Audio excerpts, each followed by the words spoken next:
चलिए हम लोग बेसिक शुरू करते हैं। पिछली क्लास में मैंने आपको वैलेंस बॉन्ड थ्योरी के बारे में कुछ बताया, नाम नहीं बताया था, लेकिन वैलेंस बॉन्ड थ्योरी के बारे में कुछ कुछ चीजें बताई थी कि एस एस ऑर्बिटल के बीच में कपलिंग कैसे होगी, मतलब एस एस ऑर्बिटल मिक्स होके क्या बनाएंगे, पीपी ऑर्बिटल मिक्स होके क्या बनेगा, किस केस में हेड ऑन हेड ओवरलैपिंग होगी, किस केस में साइड वाइज ओवरलैपिंग होगी। तो ये सब कुछ मैंने आपको कल डिस्कस करने लास्ट क्लास में डिस्कस किया था।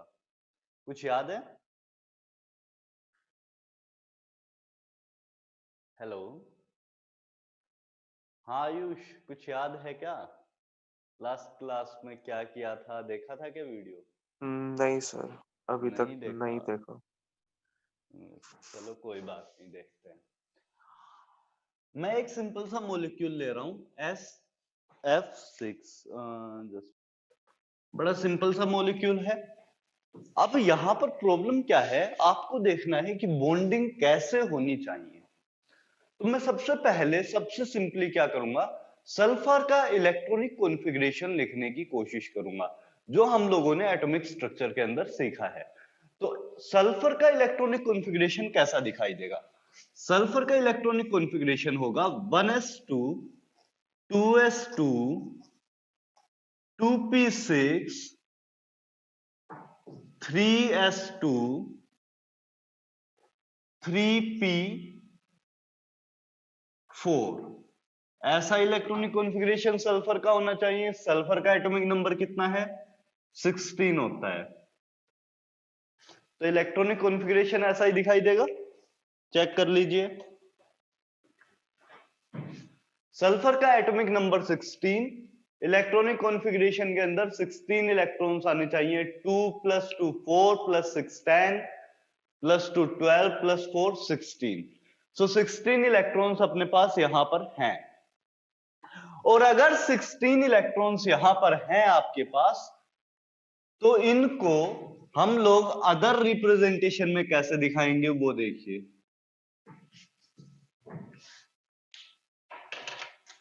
अदर रिप्रेजेंटेशन में ये ऐसे दिखाई दे सकते हैं।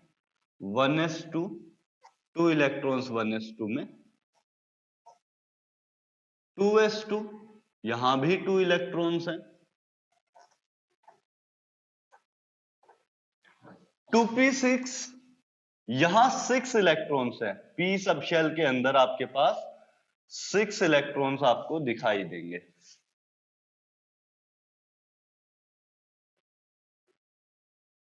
देन नेक्स्ट 3s2 एंड उससे नेक्स्ट क्या होगा? 3p4। सो 4 इलेक्ट्रॉन्स आने चाहिए। पहले हाफ फिल्ड होगा, पहले एक एक करके इलेक्ट्रॉन्स फिलअप करेंगे, हाफ फिल्ड कॉन्फ़िगरेशन पे पहुंचेंगे और उसके बाद फिर पेयरिंग करा देंगे, है ना? तो ये आपके पास सल्फर का इलेक्ट्रॉनिक कॉन्फ़िगरेशन है। लेकिन लेकिन लेकिन लेकिन एक पॉइंट यहां पर आएगा। एक पॉइंट क्या आएगा यहां पर, कि बॉन्डिंग तभी होती है जब इलेक्ट्रॉन शेयर होते हैं। कोवलेंट बॉन्डिंग बेसिकली तब होती है जब इलेक्ट्रॉन्स आपके शेयर्ड होते हैं। इलेक्ट्रॉन एक एटम देगा, दूसरा इलेक्ट्रॉन दूसरा एटम देगा, और आपके बीच में शेयरिंग हो जाएगी दोनों के बीच में इलेक्ट्रॉन्स की। तो इलेक्ट्रॉन शेयर होंगे तो इस एटम में भी वो इलेक्ट्रॉन काउंट होगा और इस वाले एटम में भी वो इलेक्ट्रॉन काउंट होगा। तो इस तरह से बेसिकली शेयरिंग होता है। लेकिन शेयरिंग होने के लिए कंडीशन क्या है, कि आपके पास एक इलेक्ट्रॉन एक साइड से आए, दूसरा इलेक्ट्रॉन दूसरे साइड से आए, ऐसे होना चाहिए। अब अगर आपके पास ये ऑर्बिटल्स फुल्ली फिल्ड हैं, तो क्या ये बॉन्डिंग में पार्टिसिपेट कर सकते हैं? ये दोनों ऑर्बिटल 3s2 वाला और 3p6 में एक ऑर्बिटल, आइदर px या py या pz, कोई भी एक ऑर्बिटल आप मान सकते हो कि आपका फुल्ली फिल्ड है। शेयरिंग कहां होगी? जहां पर इलेक्ट्रॉन की डेफिशिएंसी है, जहां इलेक्ट्रॉन की अगर रिक्वायरमेंट है, वहां पर क्या होगी? आपकी शेयरिंग होगी। शेयरिंग वही होना चाहिए ना जहां पर इलेक्ट्रॉन की रिक्वायरमेंट है, अदरवाइज क्यों शेयर करेगा? जहां पर इलेक्ट्रॉन की नीड होगी वहीं पे शेयर करेगा। तो यहां पर लास्ट वाले दोनों ऑर्बिटल्स में आपको दिखाई दे रहा होगा कि एक एक इलेक्ट्रॉन की रिक्वायरमेंट है ना। तो अगर एक एक इलेक्ट्रॉन की यहां पर रिक्वायरमेंट है तो अपने क्या करना पड़ेगा, यहां पर हम लोग शेयरिंग कर सकते थे, लेकिन प्रॉब्लम क्या है कि यहां पर 6 फ्लोरीन्स शेयर्ड हैं। मतलब आपके पास 6 ऑर्बिटल्स ऐसे होने चाहिए थे सिंगल सिंगल इलेक्ट्रॉन वाले, ऐसा तो नहीं दिख रहा। फिर कैसे ऐसा कर सकते हैं कि 6 ऑर्बिटल्स आपके पास जनरेट हो जाएं? तो हम लोग देखेंगे कि आपके पास 3D सबशेल यहां पर खाली है। 3D सबशेल में यहां पर कोई इलेक्ट्रॉन नहीं है। सो 3D सबशेल यहां पर पूरी तरह खाली है। और अगर 3D सबशेल यहां पर खाली है तो मैं क्या करूंगा, इस सबशेल के अंदर इस इलेक्ट्रॉन को एक्साइट करके पहुंचा दूंगा। इस इलेक्ट्रॉन को मैं कुछ एनर्जी सप्लाई करूंगा अपने साइड से, और जैसे ही मैं इसे एनर्जी सप्लाई करूंगा ये इलेक्ट्रॉन जंप करके इस पोजीशन पे पहुंच जाएगा। और उसके साथ साथ मैं यहां से भी इलेक्ट्रॉन को एक्साइट करके यहां पे पहुंचा दूंगा। फायदा क्या होगा, 6 ऑर्बिटल्स हाफ फील्ड जनरेट हो जाएंगे। 6 ऑर्बिटल्स ऐसे जनरेट हो जाएंगे जहां पर इलेक्ट्रॉन की आपको बेसिकली रिक्वायरमेंट है। तो 6 ऑर्बिटल आपको ऐसे जनरेट करने थे और ऐसे जनरेट हुए। जनरेट कैसे हुए, मैंने एनर्जी सप्लाई किया और एनर्जी सप्लाई करने की वजह से इलेक्ट्रॉन एक्साइट करके इस ऑर्बिटल से इस ऑर्बिटल में जंप कर गया। अब आपको ध्यान रखने वाली बात कौन सी है, ध्यान रखने वाली बात यह है कि 3 जो प्रिंसिपल क्वांटम नंबर है वो सेम है जहां भी इलेक्ट्रॉन एक्साइटेशन करा रहा हूं ना, इसमें इलेक्ट्रॉन को जो जंप करा रहा हूं उन ऑर्बिटल्स का प्रिंसिपल क्वांटम नंबर सेम है। ये किस वजह से है, ये इस वजह से है क्योंकि तीनों का जब अगर प्रिंसिपल क्वांटम नंबर सेम है, इसका मतलब ये है कि ये तीनों सबशेल्स आपकी सेम और ऑर्बिट के अंदर लाई करेंगी। ये तीनों की तीनों सबशेल सेम ऑर्बिट में लाई करेंगी, और अगर सेम ऑर्बिट में लाई करेंगी तो एनर्जी वाइज ये बहुत क्लोज होंगी। ये जो मैं डिफरेंस दिखा रहा हूं ना यहां पे, ये जो आपने गैप देखा इन दोनों के बीच में, ये बेसिकली एनर्जी डिफरेंस है। तो आपके पास 3s वाले तीनों सबशेल में एनर्जी गैप काफी कम होता है, और एनर्जी गैप कम होता है मतलब जंप करना आसान होगा, कम एनर्जी देना पड़ेगा इस जंप के लिए, और इस जंप के लिए अगर कम एनर्जी देना पड़ेगा तो जंप इजीली होगा। तो इस वजह से 3s वालों में मतलब आपके पास सेम प्रिंसिपल क्वांटम नंबर वाले सबशेल्स में इलेक्ट्रॉन एक्साइटेशन बहुत इजी होता है। अपन कर तो ऐसा भी सकते थे कि 2p से निकाल के 3d में पहुंचा दे, लेकिन वो बहुत हाई एनर्जी का जंप होता है, यहां से एनर्जी गैप काफी ज्यादा है।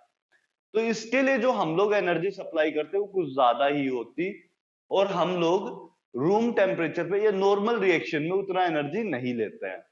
तो सिंपली आपके पास सिर्फ इतना एक्साइटेशन कराना है, और जब एक्साइटेशन हो जाएगा इसको मैं क्या बोलूंगा, ग्राउंड स्टेट।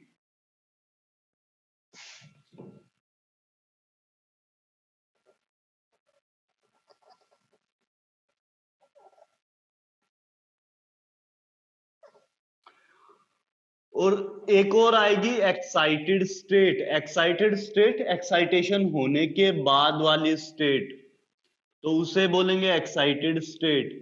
एक्साइटेड स्टेट कैसे दिखाई देगी,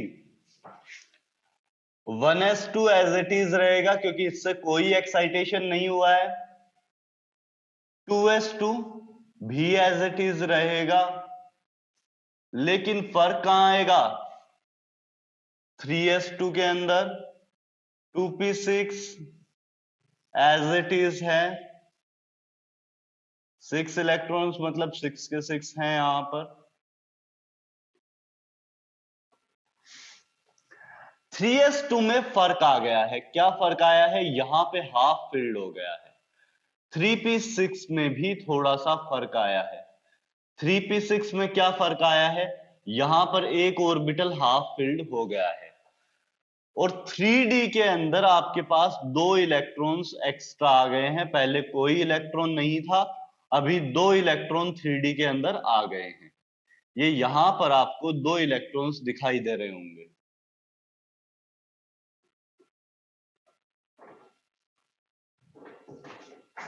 दिखाई दे रहा है? हाँ। तो इस तरह से इलेक्ट्रॉनिक कॉन्फ़िगरेशन बन जाएगा एक्साइटेड स्टेट के अंदर। आयुष, इतनी बात समझ आई? Yes sir. ठीक है।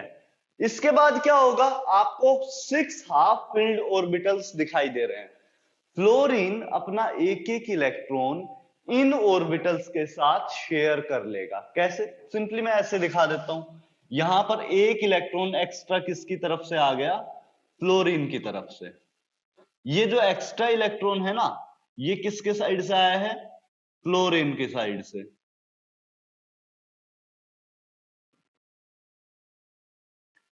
So 6 fluorines will combine with sulfur to form SF6.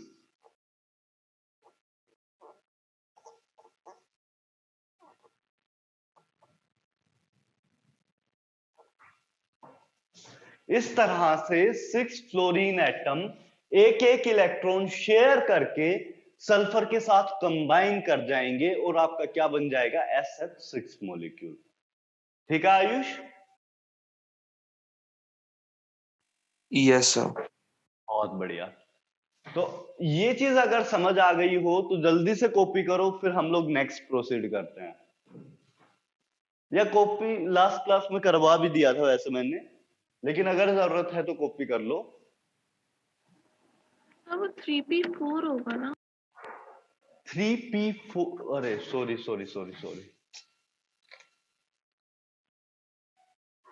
बिल्कुल ठीक बात है, लास्ट 3p4 था। ओके।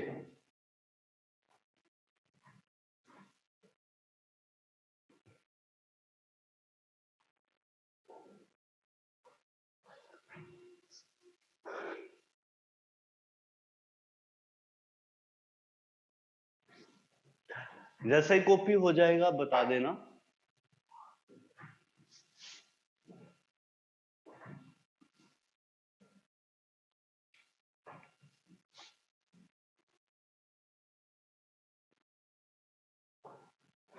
होमवर्क कितने लोगों ने कर लिया है अब तक, जो आपको दिया गया था?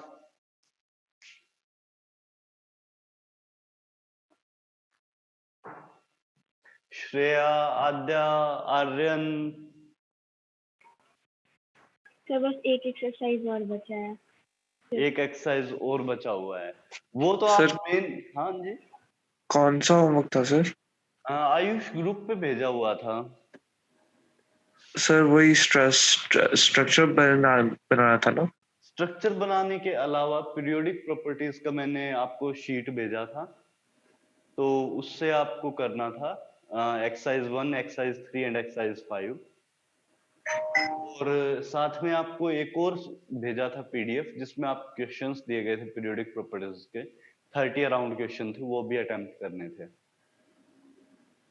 सर ग्रुप भी भेजा था? हाँ ग्रुप पे भेजा है।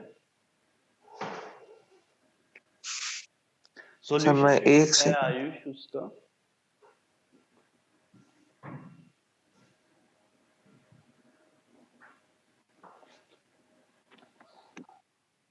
अच्छा सर, हाँ हाँ आपने भेज रखा है।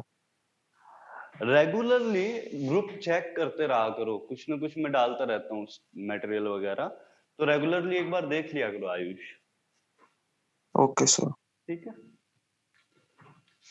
चलिए ये हुआ, हटा दो ये।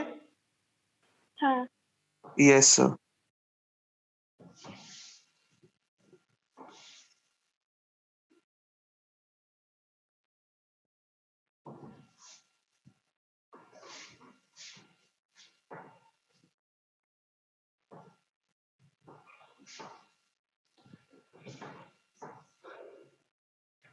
अब जो हमने पढ़ा उस चीज में एक प्रॉब्लम है। एक प्रॉब्लम क्या है, यहां पर मैं बेसिकली वापस से आपका CH4 मॉलिक्यूल ले लेता हूं।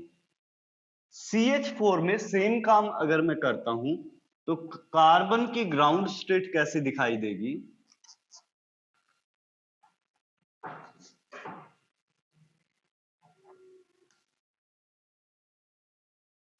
1s2 2s2 2p2 कार्बन की ग्राउंड स्टेट ऐसी होगी।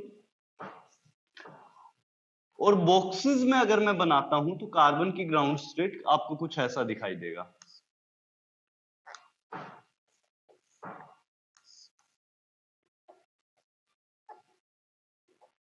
ठीक है, बॉक्सेस में अगर मैं बनाऊंगा तो कार्बन की ग्राउंड स्टेट कुछ ऐसी दिखाई देगी। लेकिन यहां भी प्रॉब्लम है। यहां क्या प्रॉब्लम है कि आपको कितने हाइड्रोजन कंबाइन करने हैं? 4 हाइड्रोजन। लेकिन यहां हो कितने सकते हैं? सिर्फ 2 हाइड्रोजन कंबाइन हो सकते हैं। तो 4 हाइड्रोजन कंबाइन करने के लिए क्या करना पड़ेगा? इस इलेक्ट्रॉन को मुझे एक्साइट करना पड़ेगा। इस इलेक्ट्रॉन को एक्साइट करके अगर इस ऑर्बिटल में पहुंचा दूंगा तो यहां पर भी हाफ फिल्ड ऑर्बिटल मिल जाएगा और यहां पर भी हाफ फिल्ड ऑर्बिटल मिल जाएगा। मतलब दोनों ऑर्बिटल हाफ फिल्ड आपके हो जाएंगे। परफेक्ट। सो इसका जो ग्राउंड स्टेट है उसको अगर एक्साइटेड स्टेट में कन्वर्ट करता हूं तो कैसा दिखाई देगा? देखिए, इसके एक्साइटेड स्टेट में ये ऑर्बिटल कुछ ऐसा दिखाई देगा। 1s2 2s1 क्योंकि यहां पर एक ही इलेक्ट्रॉन बचा है और 2p3।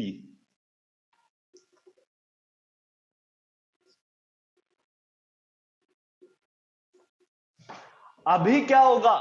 4 ऑर्बिटल्स ऐसे हो गए जहां पर कोई इलेक्ट्रॉन नहीं है और कोई जहां पर 4 ऑर्बिटल्स ऐसे हो गए जहां पर एक एक इलेक्ट्रॉन है। तो अब ये एक एक इलेक्ट्रॉन अपना अपना ऑर्बिटल शेयर कर सकता है और एक बार शेयरिंग हुआ तो आपके पास क्या हो जाएगा? यहां पर एक एक हाइड्रोजन अपना अपना इलेक्ट्रॉन देकर ऑर्बिटल्स को शेयर कर लेगा जिससे कि बॉन्डिंग हो जाएगी। देखिए, हो जाएगा ऐसे? नहीं, आपके पास 4 इलेक्ट्रॉन हाइड्रोजन से आ जाएंगे और शेयरिंग हो जाएगी। पहले एक्साइटेड स्टेट बनाया, उसके बाद 4 इलेक्ट्रॉन्स हाइड्रोजन से आए और हर एक ऑर्बिटल को शेयर करके बॉन्डिंग कर लिए। तो यहां पर आपके पास प्रॉब्लम क्या है? एक बॉन्ड जो बनेगा वो s ऑर्बिटल के साथ बनेगा और बाकी 3 बॉन्ड 2p ऑर्बिटल के साथ बनेंगे। कार्बन में आपके पास एक बॉन्ड कहां से बनना चाहिए था? s ऑर्बिटल से। और आपको पता है कि s orbital is close to the nucleus as compare to the p orbital. s orbital जो होता है वो न्यूक्लियस के नजदीक होता है as compare to p orbital. और s ऑर्बिटल का साइज भी डिफरेंट होना चाहिए। एक चीज आपको सिंपली दिखाई दे रही होगी कि p orbital is longer than s orbital. ये चीज दिखाई दे रही है? एक सेकंड।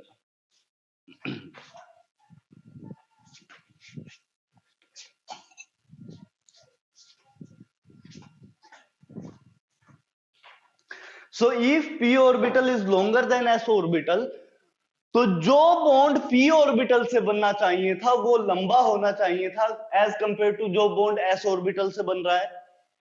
ये चीज होनी चाहिए थी क्योंकि p ऑर्बिटल आपका लंबा है as compare to s orbital. इसकी लेंथ ज्यादा है as compare to s orbital.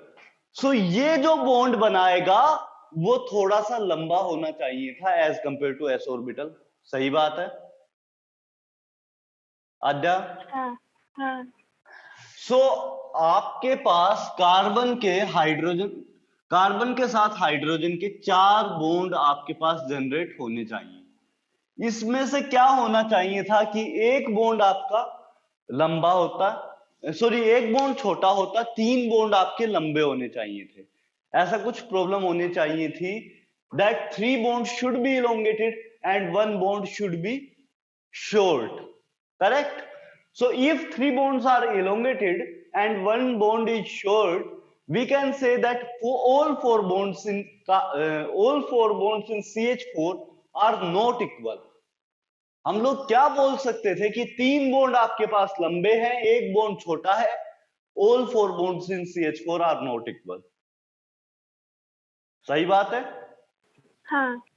VBT से ये बड़ा प्रॉब्लम हो जाता है क्योंकि एक बॉन्ड एस ऑर्बिटल बना रहा है, 3 बॉन्ड पी ऑर्बिटल मिलके बना रहे हैं, तो पी ऑर्बिटल वाले बॉन्ड थोड़े लंबे होने चाहिए थे, जबकि एस ऑर्बिटल वाला बॉन्ड थोड़ा छोटा होना चाहिए था। इसका मतलब क्या हो जाएगा कि वीबीटी गड़बड़ है, वीबीटी गलत है, वैलेंस बॉन्ड थ्योरी गलत है। इससे सीधा सीधा ये आपको पता चल रहा है ना? हाँ। चलिए, तो गलत है तो नेक्स्ट थ्योरी पे आ जाएं, है ना? गलत है, जैसे अपना थॉमसन मॉडल गलत हुआ तो रदरफोर्ड मॉडल पे जाना पड़ा था, तो यहां भी बैलेंस बॉन्ड थ्योरी गलत होते ही हमको किस पे जाना पड़ेगा? हाइब्रिडाइजेशन के कॉन्सेप्ट पर। ये क्या होता है? सर इसका नाम तो है वैलेंस बॉन्ड थ्योरी, पर हम लोग तो उसके एटॉमिक नंबर के बेसिस पे वो स्ट्रक्चर बना देते हैं और तब बॉन्डिंग करते हैं ना। देखो, ये कौन से ऑर्बिटल हैं? लास्ट वाला वैलेंस शेल है, ये टू जो जहां पर हाँ। बॉन्डिंग करा रहे हैं ना, वो वैलेंस शेल है। और वैलेंस शेल से बॉन्डिंग हो रहा है, इस वजह से नाम क्या हो जाएगा? Valence bond theory. क्यों सर, आगे वाले से नहीं हो सकता? कभी कभी तो आगे वाले से भी हो जाता है। देखो, शेल सेम रहती है, 3 वाला शेल है तो 3 वाला ही रहेगा, 2 वाला शेल है तो 2 वाला ही रहेगा। हाँ, नहीं याद जा? शेल सेम रहता है, subshell change, subshell change होता है, ठीक है? चलिए,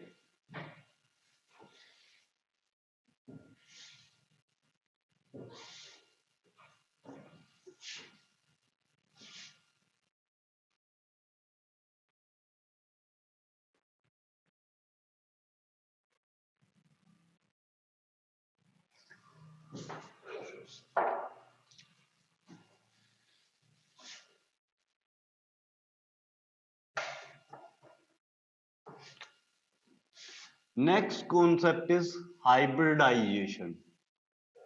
हाइब्रिड का नाम सुना है आपने? बायो में कभी कभी आया होगा, जो बायो वाले हैं उनको तो पता होगा हाइब्रिड क्या होता है। नाम सुना है हाइब्रिड?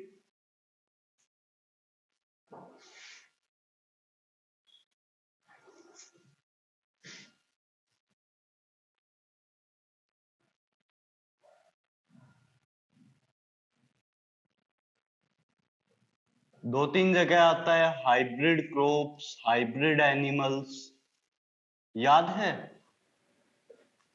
Yes sir.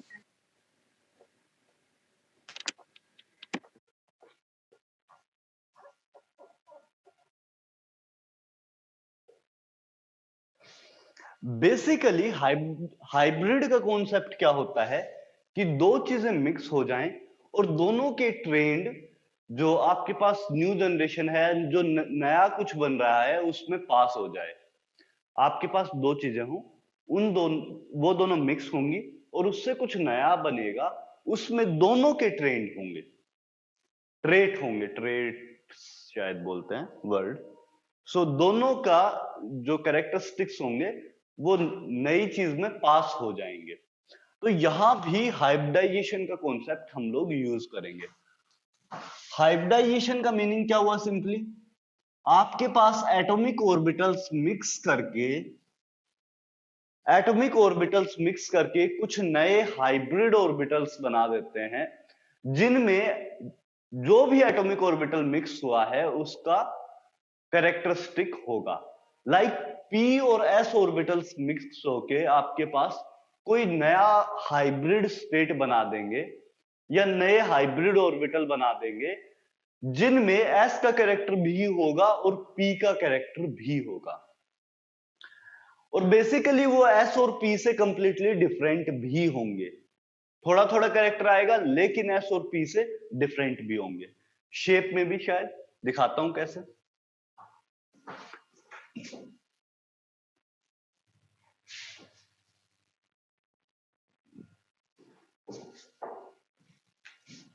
आपके पास एक एस और 3 पी ऑर्बिटल यहां पर जो मिक्स हुए हैं,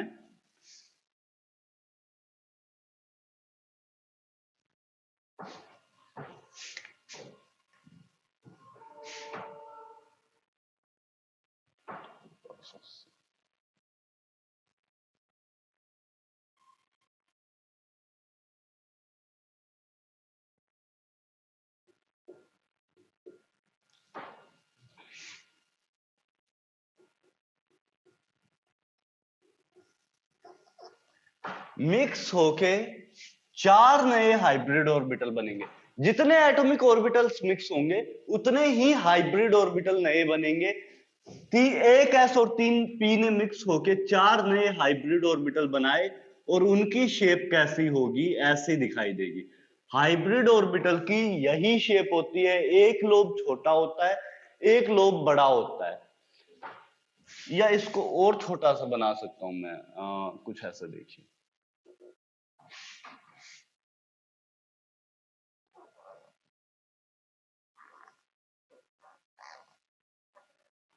और इसमें से हर एक ऑर्बिटल का मैं नाम दूंगा sp3 हाइब्रिड ऑर्बिटल, क्योंकि एक s और 3 p से मिक्स होके बने हैं तो इनमें तीनों चारों ऑर्बिटल का कैरेक्टरिस्टिक होगा, तो हर एक का नाम होगा sp3 हाइब्रिड ऑर्बिटल। और प्रोसेस का नाम क्या हो जाएगा, हाइब्रिडाइजेशन। अब बेसिकली क्या हुआ, एक s और 3 p ने मिक्स होके एक जैसे 4 ऑर्बिटल बना दिए। हाइब्रिडाइजेशन होके एक जैसे 4 ऑर्बिटल बना दिए और उस चीज से क्या होगा कि आपके कार्बन के चारों बॉन्ड इक्वल हो जाएंगे। अगर चारों ऑर्बिटल एक जैसे हो तो फिर बॉन्डिंग होगी, तो हम लोग क्या बोलेंगे, इस बॉन्डिंग में चारों ऑर्बिटल की लेंथ जो होगी वो सेम होगी। और सेम बॉन्ड लेंथ है तो हम लोग क्या बोलेंगे, चारों बॉन्ड लेंथ सेम होंगी और सेम बॉन्ड लेंथ है तो हम लोग क्या बोलेंगे कि यहां पर बॉन्डिंग होने के बाद जो कार्बन के हाइड्रोजन के साथ बॉन्ड हैं वो सारे के सारे बॉन्ड इक्वल लेंथ के होंगे। इतनी बात समझ आया? हाँ सर, ये तो समझ आया, पर इक्वल लेंथ होना जरूरी क्यों है? क्योंकि एक बार हाँ, इक्वल लेंथ होना क्यों जरूरी है, अच्छा जब हम लोग CH4 मॉलिक्यूल को अपनी मशीन्स के अंदर देखते हैं तो हम लोग डिटरमाइन करते हैं कि सारे bond equal length equal strength के हैं, उनमें किसी बॉन्ड में कोई फर्क नहीं है। आप कोई भी बॉन्ड उठा लो, सब बॉन्ड्स को तोड़ने के लिए सेम एनर्जी देना पड़ेगा, सब बॉन्ड्स का लेंथ सेम है, सब बॉन्ड्स की स्ट्रेंथ सेम है। ठीक है आद्या? अच्छा, मतलब उसके साथ काम करने के लिए आसानी होगा जब मेरे को पता होगा कि इक्वल नहीं, है। अगर आपके पास एक्सपेरिमेंटली दिख रहा है कि बराबर है और आपकी हाँ। थ्योरी उस चीज को जस्टिफाई नहीं कर पा रही तो वो थ्योरी गलत हो जाएगी। अच्छा, मतलब एक्सपेरिमेंटली वो इक्वल होता है? एक्सपेरिमेंटली वो इक्वल होता है और हमारी थ्योरी वीबीटी के अकॉर्डिंग उस चीज को जस्टिफाई नहीं कर सकती। ठीक है। ठीक है, तो इस वजह हाँ, से मतलब कॉन्सेप्ट ऑफ वो हाइब्रिडाइजेशन लाना सबशेल जो पड़ा। था पिछले वाले में, वीवीटी वाले में, वैलेंस वाले हाँ, में, तो हाँ। वो उसका बड़ा आता था, एस वाले का। एस वाले का छोटा आता था, पी वाले अच्छा, का हाँ बड़ा आता। हाँ, इक्वल आया? होना चाहिए था। हाँ। हाँ, तो इक्वल होना चाहिए था। इक्वल करने के लिए क्या करना पड़ेगा, चारों ऑर्बिटल को पहले मैं क्या कर रहा हूं, मिक्स करके कुछ नए हाइब्रिड ऑर्बिटल बना दे रहा हूं और वो क्या होंगे, इक्वल लेंथ के होंगे, है ना? हाँ, और इसका नया नाम है? इसका नया नाम कॉन्सेप्ट ऑफ हाइब्रिडाइजेशन हो जाएगा। नहीं, मतलब हाँ, वो जो आप ऑर्बिटल्स ऑर्बिटल का भी बना। नया नाम रहेगा जिस हाँ भी ऑर्बिटल की मिक्सिंग हुई है वो दिखाई देगा यहाँ पर। जैसे 3 p मिक्स हुए हैं, एक s मिक्स हुआ है, तो आपके पास नए ऑर्बिटल का नाम क्या हो जाएगा? sp3 hybrid orbitals. हाँ आया? Yes sir yes. 4sp3 क्यों बने? 4sp3 क्यों बने? श्रेया यही क्वेश्चन है। हाँ टोटल एटॉमिक ऑर्बिटल्स कितने मिक्स हुए? 4। 4। और आपको पता है कि हर एक एटॉमिक ऑर्बिटल 2 इलेक्ट्रॉन्स होल्ड कर सकता है, और ऑर्बिटल है तो इसका मतलब आपके पास हाइब्रिड ऑर्बिटल भी 2 इलेक्ट्रॉन ही होल्ड कर पाएगा। हाँ सर समझा। तो 8 इलेक्ट्रॉन्स को ऑक्यूपाई करने के लिए कम से कम 4 ऑर्बिटल्स आपको चाहिए। सो 4 ऑर्बिटल्स जनरेट होंगे। यस आया ना?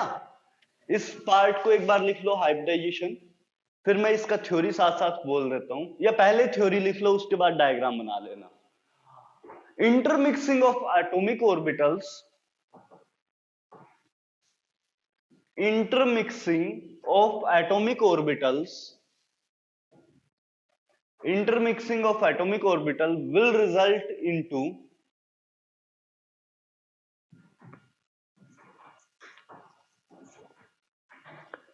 intermixing of atomic orbitals will result into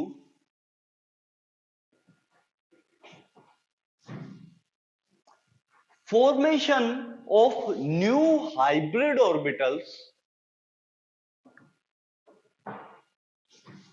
formation of new hybrid orbitals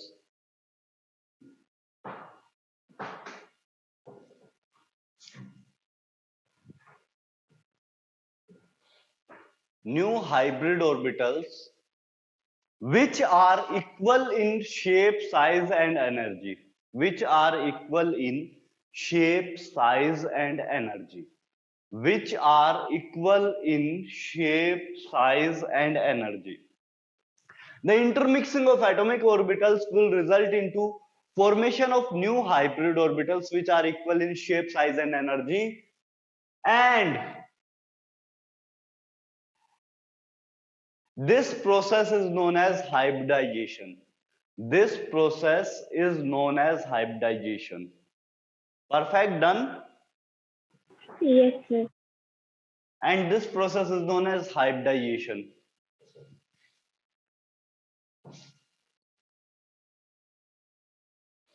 अब होगा कैसे? हम लोग यहां तक तो सेम आएंगे, उसके बाद हम लोग क्या बोलेंगे कि एक s और 3 p ऑर्बिटल ने मिक्स होके क्या बना दिया? sp3 हाइब्रिड ऑर्बिटल्स बना दिए। और ये कितने बनेंगे? 4 बनेंगे, क्योंकि मैंने बताया कि जितने ऑर्बिटल एटॉमिक ऑर्बिटल्स मिक्स होंगे उतने ही हाइब्रिड ऑर्बिटल्स आपके पास जनरेट हो जाएंगे। सो 4 हाइब्रिड ऑर्बिटल कंटेनिंग 1 1 1 1 इलेक्ट्रॉन, और इसको क्या दे देंगे नाम? sp3। ये आपका नाम क्या हो जाएगा? sp3 hybrid orbital. एंड यहां पर एक एक इलेक्ट्रॉन यहां से आ जाएगा ऊपर से। ये एक एक इलेक्ट्रॉन किसका है? हाइड्रोजन का है। तो इस बार बॉन्डिंग में आप कोई एनर्जी गैप नहीं दिखा रहे हैं। यहां पर जब बॉन्डिंग हो जाएगा तो यहां पर कोई एनर्जी गैप आपका दिखाई नहीं देगा। जैसे एनर्जी गैप किस वजह से? इन दोनों के बीच में जो गैप है ये बेसिकली एनर्जी को रिप्रेजेंट कर रहा है। तो यहां पर कोई एनर्जी गैप आपको दिखाई नहीं देगा। चारों ऑर्बिटल्स एक साथ मिक्स होके आए हुए हैं आपके सामने। परफेक्ट। Yes sir. और इनका नाम क्या होगा? sp3 hybrid orbitals. ये sp3 होंगे बेसिकली सारे के सारे। तो पहले हम लोग क्या करेंगे? एक्साइटेड स्टेट बनाएंगे, फिर जो भी ऑर्बिटल पार्टिसिपेट कर रहा है उन सबको मिक्स कर देंगे, और आपके पास क्या जनरेट हो जाएगा? नया हाइब्रिड स्टेट जनरेट हो जाएगा। परफेक्ट। तो ये कॉपी करो जल्दी से, फिर मैं नेक्स्ट पार्ट पे आता हूं।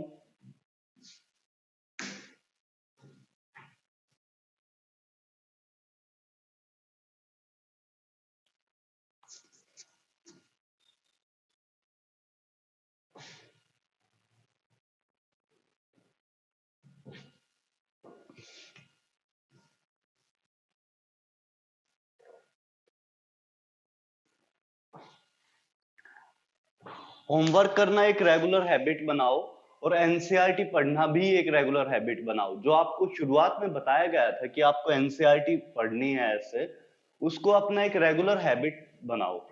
तो ये जो हम लोग जो छोटी छोटी गलतियां करते हैं ना, ये लास्ट में हम लोगों को बहुत भारी पड़ती हैं। आप अगर रेगुलरिटी मेंटेन करोगे ना, चाहे हाफ आवर ही दो डेली केमिस्ट्री को, लेकिन कुछ टाइम दो। ऐसा मत करो कि बिल्कुल ही स्किप कर दिया। आपको साथ साथ क्या करना पड़ेगा, जैसे केमिस्ट्री पढ़ रहे हैं तो केमिस्ट्री का सबसे बेसिक फंडा ये होता है कि आप अगर नेक्स्ट लेक्चर में जा रहे हैं तो प्रीवियस लेक्चर को एक बार देख के जाएं। तो जो प्रीवियस लेक्चर है उसके नोट्स क्लास में आने से पहले 5 मिनट के लिए भी रिवाइज कर लोगे तो आपको एक आइडिया लग जाएगा कि लास्ट क्लास में क्या पढ़ाया गया था। वैसे भी अपनी क्लासेस में एक दिन का गैप होता है, तो प्रॉब्लम वहां होती है कि आप लोगों के साथ क्या होता है, आप लोग एक दिन में भूल जाते हो कि क्या हो गया। तो एक बार डेली का डेली 5-7 मिनट के लिए एक बार रिवाइज कर लिया करो क्लास नोट्स को। परफेक्ट। हाँ सो कॉपी हुआ आपका? Yes yes. ओके, बहुत बढ़िया। So the next part is I am taking one more molecule that is SF4। इसमें बॉन्डिंग कैसे होगा ये आपको दिखाना है। SF4 में बॉन्डिंग कैसे होगा ये आप एक बार मुझे दिखाइए। सल्फर का इलेक्ट्रॉनिक कॉन्फ़िगरेशन क्या होगा? Again 1s2 2s2 2p6 3s2 3p4, यही इलेक्ट्रॉनिक कॉन्फ़िगरेशन होगा सल्फर का। सो अगर ये इलेक्ट्रॉनिक कॉन्फ़िगरेशन होगा सल्फर का, तो मैं क्या ये बोल सकता हूं कि ये कैसे दिखाई देगा? आउटर मोस्ट कॉन्फ़िगरेशन की बात करूं तो 3s2 3p4 and 3d0, because D subshell आपका खाली है। यहां पर 3d एग्जिस्ट करता है और इसमें कोई इलेक्ट्रॉन नहीं है, तो इसे 3d0 लिख सकता हूं, या नहीं भी लिखूं तो भी चल जाएगा।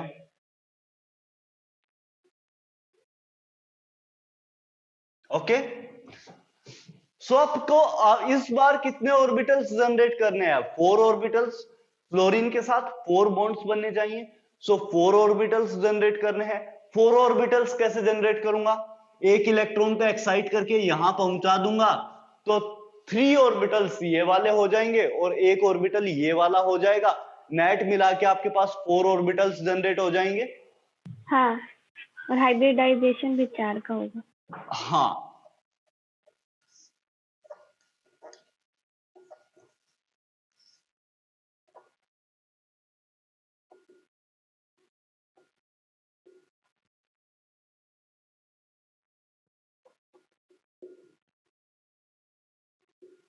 आपके पास 4 ऑर्बिटल्स बेसिकली जनरेट हो गए हैं। यहां पर ये 3s है, 3p है एंड 3d है।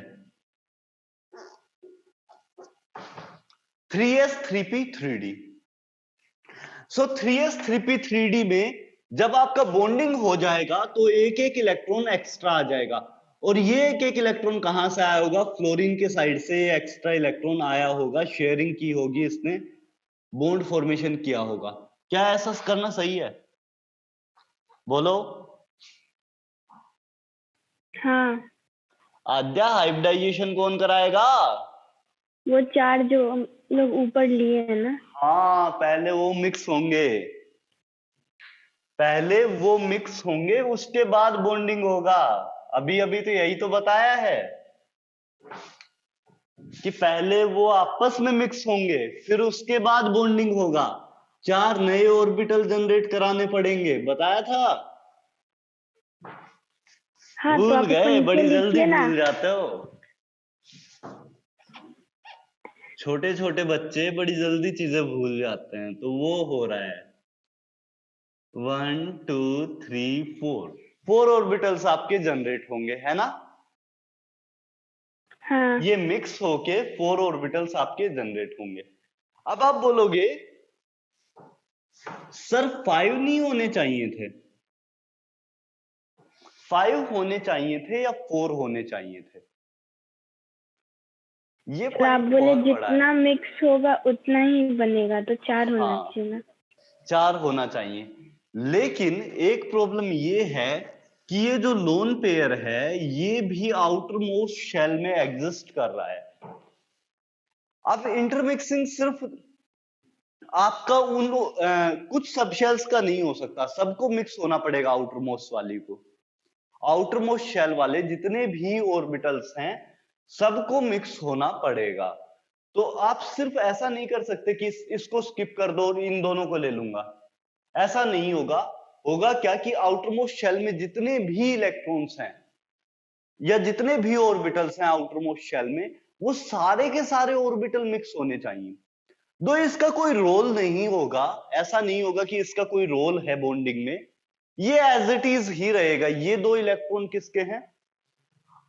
3s के हैं, बेसिकली सल्फर से ही दोनों इलेक्ट्रॉन आ रहे हैं। इन इलेक्ट्रॉन्स का बॉन्डिंग में कोई रोल नहीं है, लेकिन ये हाइब्रिडाइजेशन में पार्टिसिपेट करते हैं। ठीक है आद्या? हाँ, पर ऐसा क्यों? ऐसा क्यों, एक मिनट आते हैं। आपके पास यहां पर 2 इलेक्ट्रॉन यहां से और एक एक इलेक्ट्रॉन यहां से। एक सेकेंड, ये जो आपके पास 3s सब शेल है, 3s वैलेंस शेल है, इसके इलेक्ट्रॉन्स का भी बेसिकली इन इलेक्ट्रॉन्स और हाइब्रिडाइजेशन पर इंफ्लुएंस होता है, क्योंकि ये इलेक्ट्रॉन भी आउटर में प्रेजेंट है। आउटर मोस्ट शेल में जो सबसे बाहर वाली शेल है 3 सब शेल, सॉरी 3 वाली shell, n is equal to 3 वाली शेल, उसका इंफ्लुएंस इन सब इलेक्ट्रॉन्स पर रहेगा और बॉन्डिंग पर भी इंफ्लुएंस रहेगा, क्योंकि फ्लोरीन जब आपके पास कंबाइन कर रहा है तो कंबाइन करते वक्त फ्लोरीन के साथ एक प्रॉब्लम होगी कि फ्लोरीन को इनके साथ भी एक इंफ्लुएंस झेलना पड़ेगा, मतलब अट्रैक्शन या रिपल्शन या कुछ झेलना पड़ेगा, क्योंकि ये इलेक्ट्रॉन बिल्कुल पास में एग्जिस्ट कर रहे हैं। परफेक्ट आद्या? हाँ। सो एक मिनट, मैंने 6 कर दिए इसको, ठीक है 5। सो ये एज इट इज हाइब्रिडाइजेशन में आ जाएगा, लेकिन इसका कोई रोल नहीं होगा। जो लोन पेयर है वो हाइब्रिडाइजेशन में कंसीडर होगा, लेकिन एज सच इसका बॉन्डिंग में रोल नहीं है। बॉन्डिंग में कौन पार्टिसिपेट करेगा? ये जो रिमेनिंग ऑर्बिटल्स हैं यही बॉन्डिंग में आपके पार्टिसिपेट करेंगे।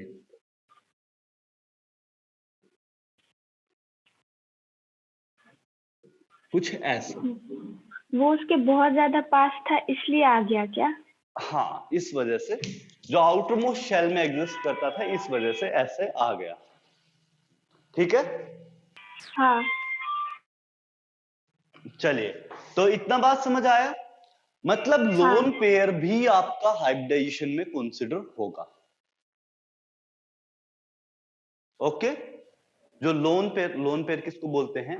ऐसा इलेक्ट्रॉन पेयर जो कि बॉन्डिंग में पार्टिसिपेट नहीं करता हो और आउटर मोस्ट शेल में बेसिकली एग्जिस्ट करता हो।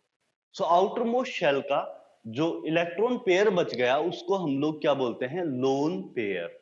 वर्ड क्या यूज करेंगे इस पेयर के लिए? Lone pair. फिर तो सर हर कंपाउंड में ऐसा ही होना चाहिए, जो हाँ, उसके हर एक बहुत में ऐसा ज्यादा ही होगा। पास होगा। हर एक में ऐसा ही होगा, दिखाता हूं कैसे होगा। ठीक है? सर हाँ जी श्रेया बोलो। अभी आपने बोला कि जितने हमारे मतलब ऑर्बिटल्स होते हैं उतने ही हम इसमें 5 है और होने उन्होंने क्या बोला आपने? इसमें 5 बनाया हमने हाँ हाँ लोन पे को कंसिडर करके भी। हाँ हाँ, हमें 4 चाहिए थे। हमें 4 चाहिए थे बॉन्डिंग के अंदर, है ना? तो हाँ। बॉन्डिंग तो उतना ही पार्ट कर रहा है, लेकिन प्रॉब्लम क्या है श्रेया कि ये जो इलेक्ट्रॉन पेयर बच गया आउटर मोस्ट शेल में, ये भी आपका हाइब्रिडाइजेशन में पार्टिसिपेट करेगा, बॉन्डिंग में नहीं करेगा। हाइब्रिडाइजेशन में क्यों पार्टिसिपेट करेगा? क्योंकि ये वही एग्जिस्ट करता है उसी शेल में। आप एक घर में डिनर ऑर्गेनाइज कर रहे हो और एक पर्सन थोड़ा सा घर से कट आउट रहता है, मतलब घर में उतना उसका पार्टिसिपेशन नहीं है, तो क्या ऐसा करोगे कि उसे खाना नहीं दोगे? I think. है ना। तो वही वाली बात है कि वैलेंस शेल से बॉन्डिंग हो रही है और वैलेंस शेल में ये इलेक्ट्रॉन पेयर एक्स्ट्रा है, तो ये भी आपका हाइब्रिडाइजेशन तक तो पार्टिसिपेट करेगा, उसके बाद उसे मिठाई नहीं दे रहे हैं, बॉन्डिंग में वो पार्टिसिपेट नहीं कर पा रहा है। समझा। समझ गए?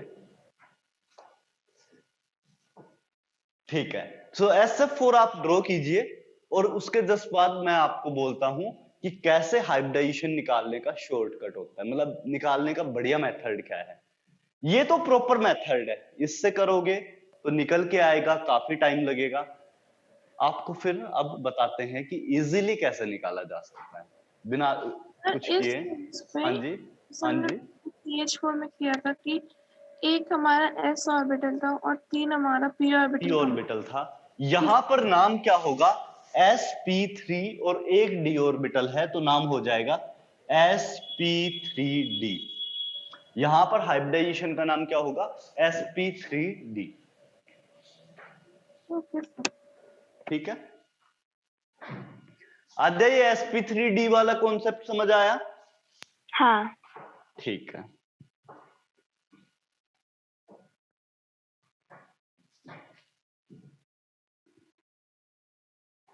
चलिए इसे जल्दी से कॉपी कीजिए और मैं नेक्स्ट पार्ट पे प्रोसीड करता हूं।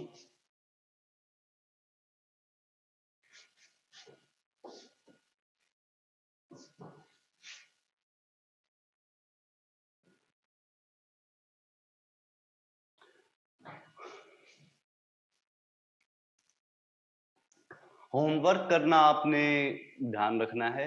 और एक चीज और, अब मैं कोशिश करूंगा कि आपको रेगुलर होमवर्क दूं, ऐसा बिल्कुल नहीं चलेगा कि आप स्किप कर सकते हो कुछ भी। तो रेगुलर रखना है, रेगुलरिटी मेंटेन करनी है। सिलेक्शन मेरी गारंटी है, सिलेक्शन हो जाएगा। ठीक है सर। हाँ जी श्रेया बोलो। एनसीईआरटी के लिए भी इम्पोर्टेंट, मतलब एडवांस क्लियर करते हो क्या एनसीईआरटी केमिस्ट्री में? एडवांस के लिए भी इंपॉर्टेंट है श्रेया। 20% के आसपास एडवांस में कुछ पार्ट आता है एनसीईआरटी से। 20% भी बहुत होता है वैसे, है ना। हाँ। सो 20% के आसपास आएगा। मेंस में आपका 50% के आसपास एनसीईआरटी से आ रहा है। तो बाकी 50% कहाँ से आता है? बाकी 50% क्या होता है कि आपको मतलब डिजाइन करके देते हैं वो क्वेश्चंस। 3 या 4 चैप्टर मिक्स करेंगे और उससे एक बढ़िया क्वेश्चन बना के आपको देंगे, जो आपको सोच समझ के आंसर करना पड़ेगा। मेंस में तो इतना नहीं होता, लेकिन एडवांस में तो स्पेसिफिकली 3 या 4 चैप्टर मिक्स करके आपको क्वेश्चन बनाते हैं। तो आपको क्वेश्चन सोल्व करने से पहले सोचना पड़ेगा कि क्वेश्चन सोल्व कैसे होगा।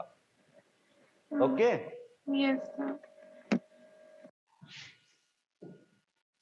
लास्ट ईयर मैंने आपको बताया था 6 स्टूडेंट्स थे अपने पास, तो उसमें से एक आईआईटी में हुआ है और 4 एनआईटी में और एक डीटीयू सुना होगा, Delhi technological university.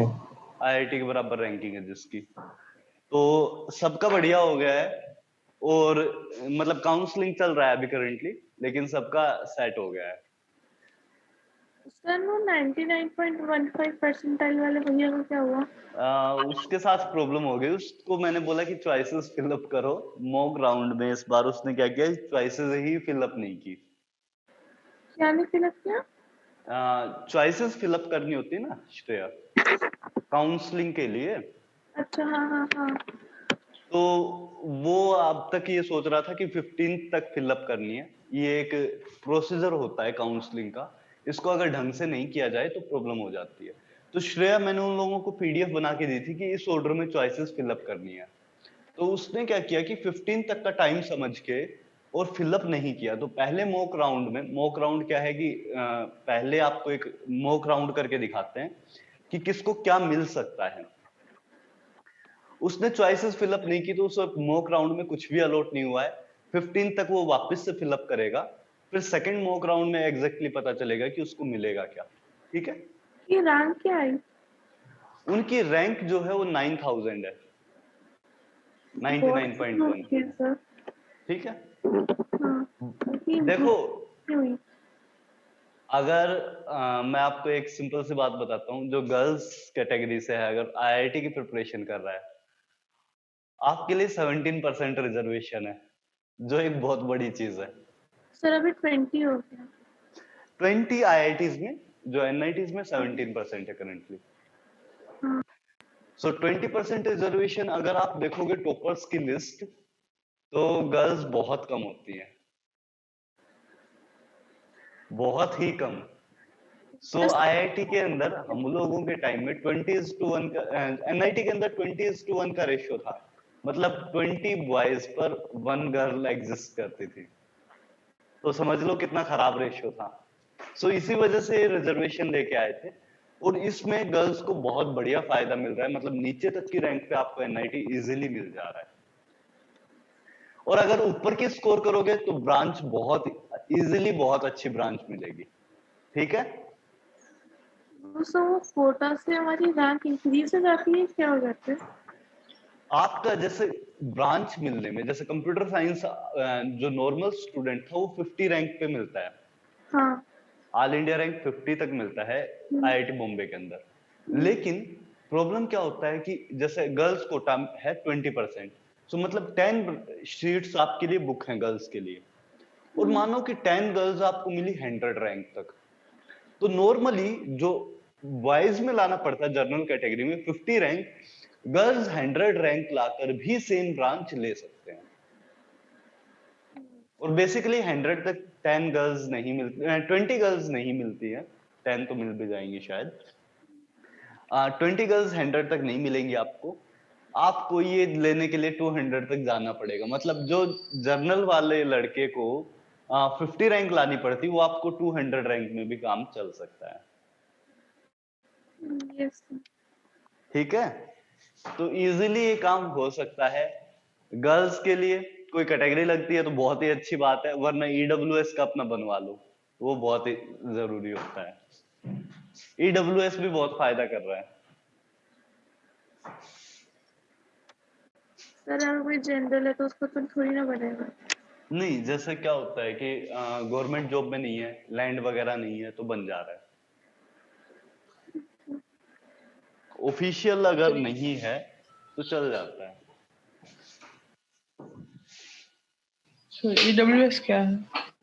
Economically weaker section करके नहीं आता, एक रिजर्वेशन एक नया जनरेट किया जर्नल वाले कैंडिडेट्स के लिए। यस सर, 10% का सर। 10% का है और काफी बड़ा है।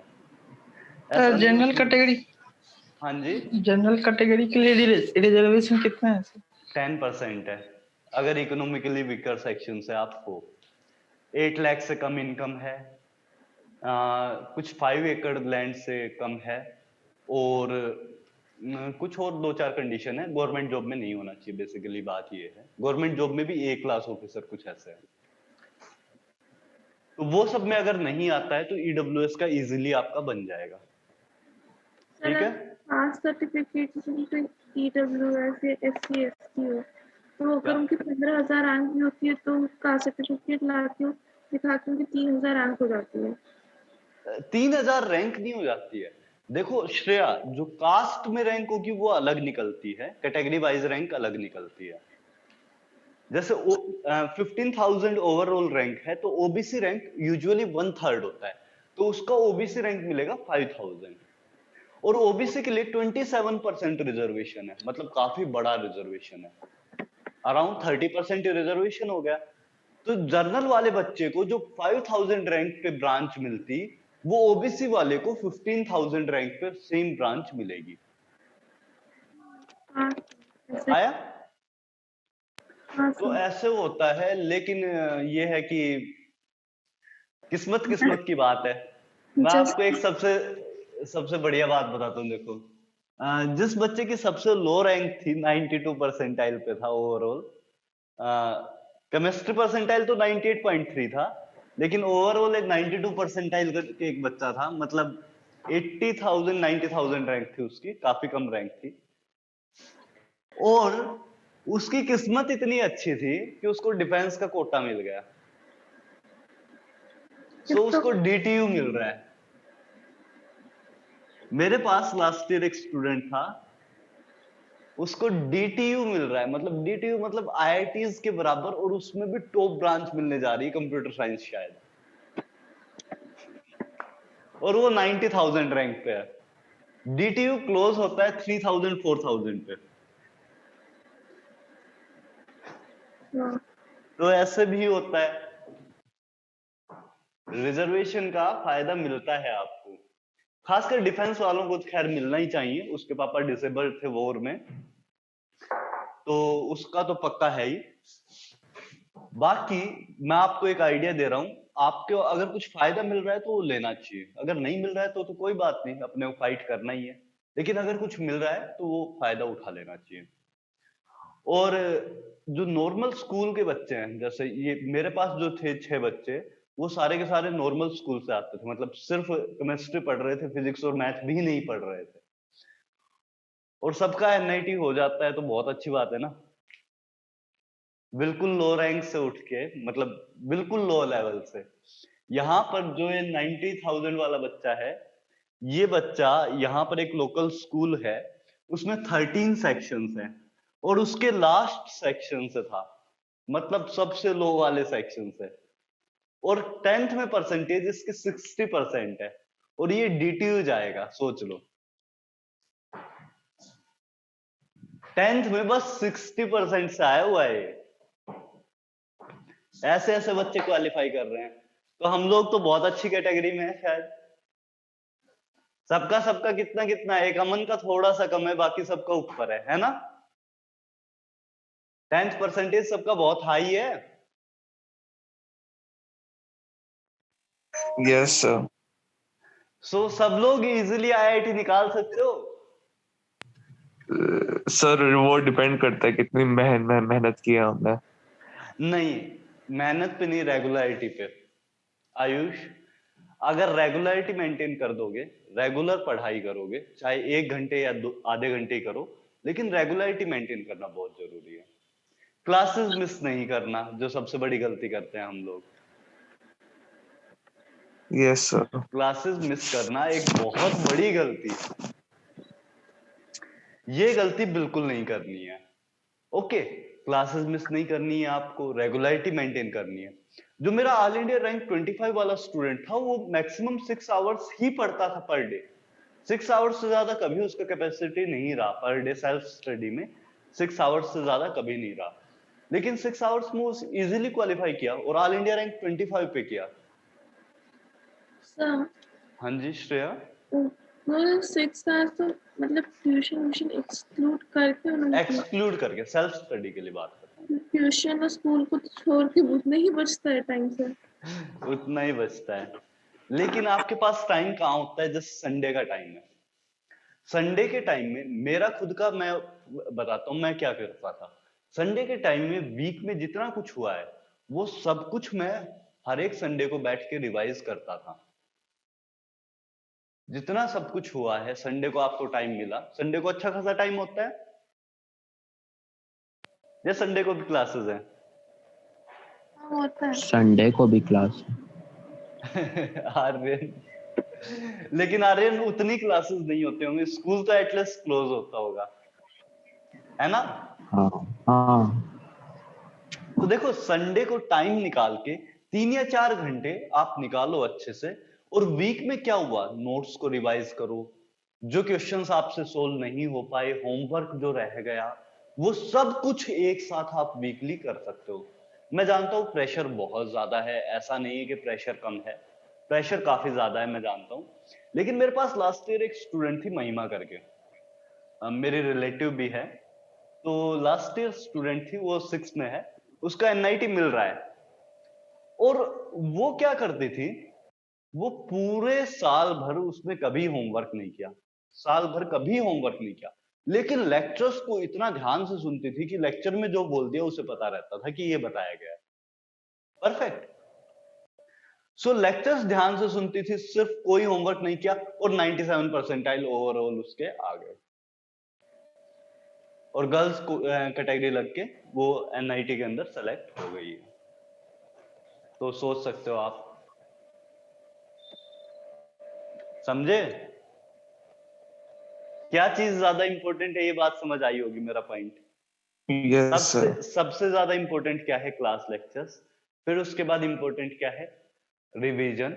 और थर्ड सबसे इंपॉर्टेंट चीज क्या है, होमवर्क। सबसे पहले क्लास लेक्चर्स, रिवीजन, देन आपके पास होमवर्क। इसी ऑर्डर में रखना है। क्लास लेक्चर को सबसे पहले करना है। इवन दो आपने अगर होमवर्क नहीं भी किया है तो क्लास लेक्चर अटेंड करना बहुत जरूरी है। सेकंड, अगर क्लास लेक्चर आप कर रहे हो रेगुलरली और आपको टाइम मिल रहा है तो फिर आप जाओगे रिवीजन पे। क्लास लेक्चर्स के बाद 5 मिनट के लिए उसको रिवाइज कर लो। सुबह उठ के एक बार 5 मिनट के लिए देख लो, आपको नेक्स्ट लेक्चर में इश्यू नहीं आएगा। और उसके बाद अगर आपको पास टाइम है ठीक ठाक तो आप होमवर्क कीजिए। ठीक है, चीजें इसी ऑर्डर में रखनी है। केमिस्ट्री के लिए, फिजिक्स और मैथ में मैं नहीं कह रहा हूं, ये चीज गड़बड़ मत कर देना कि सर ने कहा था तो फिजिक्स और मैथ में अप्लाई कर लिया। सिर्फ केमिस्ट्री के लिए, क्योंकि केमिस्ट्री सब्जेक्ट ऐसा है कि सिर्फ क्लास लेक्चर से भी समझा जा सकता है अगर आप ढंग से समझ रहे हो। और फिजिक्स और मैथ में जब तक प्रैक्टिस नहीं करोगे कुछ नहीं समझ आएगा। ठीक है, हाँ जी। तो मैंने हाइब्रिडाइजेशन आपको बताया। मैं कुछ मॉलिक्यूल्स लेता हूं, जैसे SF6 मॉलिक्यूल है। मैंने आपको स्ट्रक्चर ड्रॉ करना सिखाया था। मैं क्या करूंगा, सल्फर के साथ 6 फ्लोरीन एटम्स को डायरेक्टली कंबाइन कर दूंगा, है ना।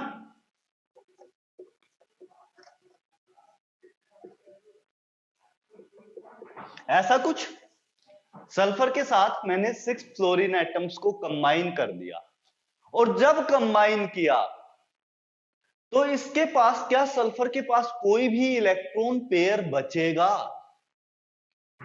आप देखो कि सल्फर के आउटर मोस्ट में कितने इलेक्ट्रॉन्स हैं। सल्फर के आउटर मोस्ट शेल में कितने इलेक्ट्रॉन्स हैं, आद्या बोलेगी। 6 या 7। 6 इलेक्ट्रॉन्स होते हैं सल्फर के आउटर मोस्ट में। सो पीरियोडिक टेबल में पोजीशन से बता सकते हो, अगर सल्फर लाई कर रहा है ऑक्सीजन के नीचे तो आउटर मोस्ट में 6 इलेक्ट्रॉन्स। कोई चीज अगर नाइट्रोजन के नीचे लाई कर रही है तो क्या होगा, 5 इलेक्ट्रॉन्स। कार्बन के नीचे लाई कर रहा है तो 4 इलेक्ट्रॉन्स। बोरोन के नीचे लाई कर रहा है 3 इलेक्ट्रॉन्स। लिथियम के नीचे लाई कर रहा है आउटर मोस्ट में 1 इलेक्ट्रॉन। और बेरिलियम के नीचे लाई कर रहा है तो आउटर मोस्ट में 2 इलेक्ट्रॉन्स। ठीक है। सो सल्फर के आउटर मोस्ट में 6 इलेक्ट्रॉन्स थे। 6 के 6 इलेक्ट्रॉन्स ने बॉन्डिंग में पार्टिसिपेट कर लिया, बॉन्ड बना दिए 6 के 6 ने। तो आपको कोई एक्स्ट्रा इलेक्ट्रॉन यहां पर दिखाने की जरूरत नहीं है। लेकिन अगर आपके पास वही होता है SF4 तो उसमें मुझे इलेक्ट्रॉन दिखाना पड़ता, 4 बॉन्ड्स बना देता मैं। और मुझे क्या करना पड़ता, 1 इलेक्ट्रॉन पेयर बच जाएगा, उसको ऐसे दिखाना पड़ता। 1 इलेक्ट्रॉन पेयर कैसे बच जाएगा, क्योंकि सल्फर के आउटर मोस्ट में 6 इलेक्ट्रॉन्स थे, 4 बॉन्डिंग में पार्टिसिपेट कर गए। कितने इलेक्ट्रॉन्स बच गए, 2 इलेक्ट्रॉन्स बच जाएंगे। तो उन दोनों इलेक्ट्रॉन्स को ये 2 डॉट की फॉर्म में मैंने दिखाया।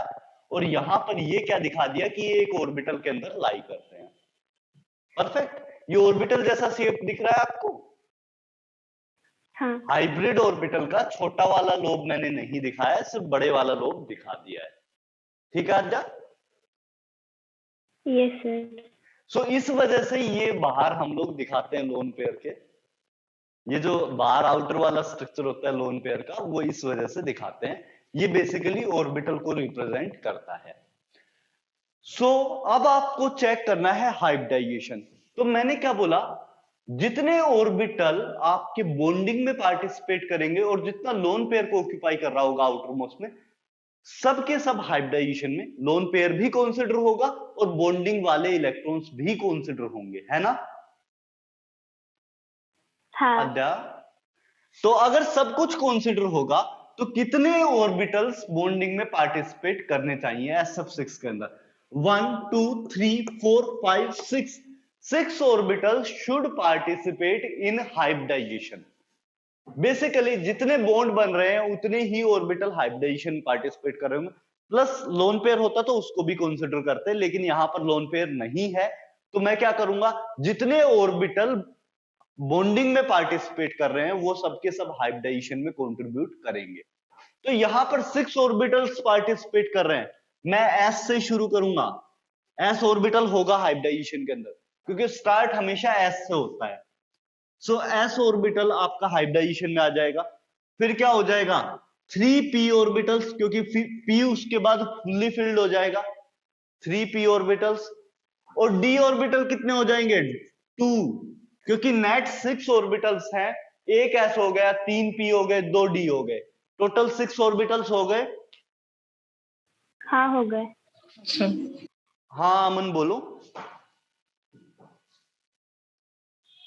हेलो।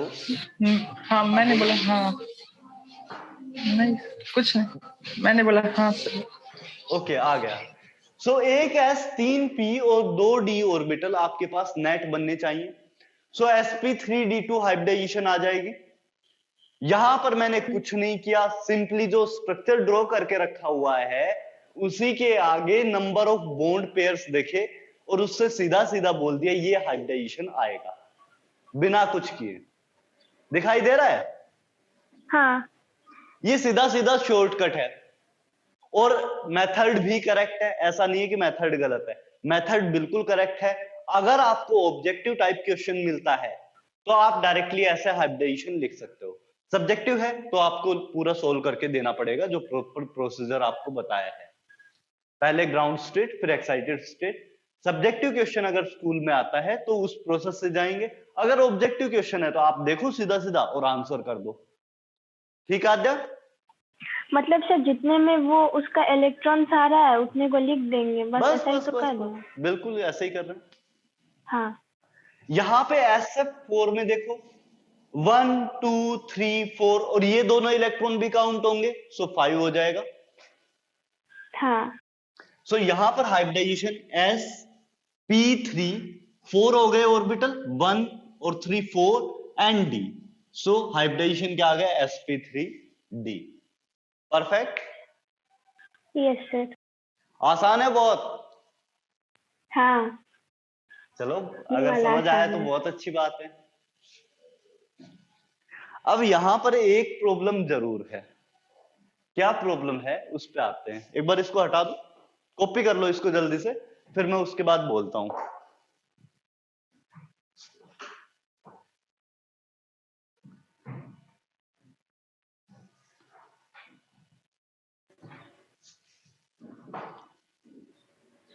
सर हाँ श्रेया बोलो। हमारे सर कह रहे थे कि इसका जो टेबल है ना, इसमें शेप, हाइब्रिडाइजेशन, एंगल वाला, अगर किसी को याद हो गया तो उसको आईटी में 10 मार्क्स फ्री के मिल जाएंगे। याद करने की जरूरत नहीं पड़ेगी श्रेया। मतलब अगर किसी को मतलब समझ आ गया, हाँ तो मतलब क्वेश्चन आते हैं इससे। मतलब 10 मार्क पक्के हैं क्या इससे? 10 मार्क्स नहीं, एक क्वेश्चन मिल जाता है 4 मार्क्स का। ओके एक क्वेश्चन 4 मार्क्स का इससे मिल जाएगा आपको। 10 मार्क्स तो बहुत ज्यादा हो गए, क्योंकि आईआईटी में 120 का ही टोटल पेपर है। सो 4 मार्क्स का एक क्वेश्चन जरूर आपको मिल जाएगा। 10 मार्क्स का मतलब तो ये हुआ कि 11th 12th मिला के आपके 24 चैप्टर्स हैं शायद, है ना? हाँ सर। तो हर एक चैप्टर के हिस्से कितना आएगा, कुछ नहीं आएगा अगर यहीं पे 10 मार्क्स दे दोगे तो। सो 4 मार्क्स के आसपास केमिकल बॉन्डिंग से सीधा सीधा, क्योंकि केमिकल बॉन्डिंग का भी ये सिर्फ एक पार्ट है, एमओटी से एक क्वेश्चन आ जाता है। सो नेट मिला के 8 मार्क्स का टोटल केमिकल बॉन्डिंग से बनता है। 8 मार्क्स कभी कभी 10 भी चला जाता है, 12 भी चला जाता है, सॉरी 12 और 16 भी चला जाता है। इधर 3 और 4 क्वेश्चन कभी कभी आ जाते हैं। अदरवाइज यूजुअल क्या रहता है, 2 क्वेश्चन के आसपास आपके आते हैं। ठीक है, बस कंपलसरी नहीं है कि सारे ही चैप्टर कंपल्सरी नहीं होता है कुछ भी। उनकी मर्जी ना। उनकी मर्जी है पूरी तरह से। इवन इनऑर्गेनिक ऑर्गेनिक फिजिकल का रेशियो भी अलग अलग आता है। कई बार ऐसा होगा कि फिजिकल 20% ही आएगा, इनऑर्गेनिक 40%, ऑर्गेनिक 40%। Yes sir. तो ऐसा भी हो जाता है, ऐसे कोई फिक्स नहीं है कि यहीं से क्वेश्चन आएगा। पहले क्या करते थे, आयनिक इक्विलिब्रियम से बहुत सारे क्वेश्चन डालते थे। अभी क्या कर रहे हैं, आयनिक इक्विलिब्रियम से क्वेश्चन ही नहीं आते हैं, बड़ी दिक्कत हो जाती है बच्चों को। एसिड बेसिस वाला। हाँ, जो आयनिक इक्विलिब्रियम पार्ट है, पहले उससे बहुत क्वेश्चंस आते थे। अभी क्या है, उससे क्वेश्चंस कम कर दिए हैं, क्योंकि बच्चा उसकी तैयारी ज्यादा करके जाता है, तो आईआईटी वालों ने उसको कंसिडर करना बंद कर दिया। आईआईटी भी दिमाग से खेलता है। बच्चा जिस चीज के लिए रेडी नहीं होता है ना, वो चीज पहले पूछी जाती है। आपको ऐसा लगेगा पेपर में बैठोगे कि काश ये ही पार्ट सिर्फ मैंने छोड़ा था पूरे चैप्टर में और यही पार्ट पूछ लिया मुझसे। तो ऐसा दिखाई देगा आपको पेपर, अगर ढंग से नहीं किया तो ये दिक्कत आ सकती है।